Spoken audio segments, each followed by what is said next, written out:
So where did you go today? We went to the airport. And we saw a jet where you can't go on. But if I was Spiderman, I would climb up. Yeah. And I'll rub the thing, and I'll pull it, and I'll go in, and then I'll let go of the web. Then I'll press the shut button to shut the thing.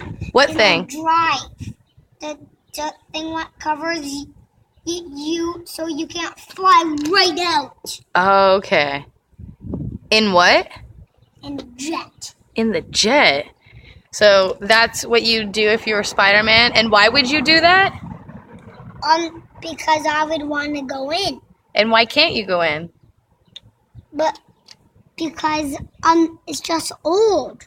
Aww. That sucks. Do that one.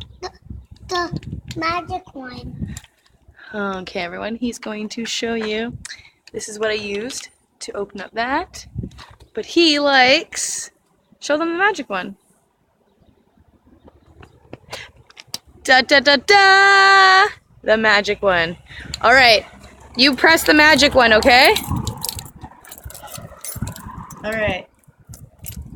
And abracadabra.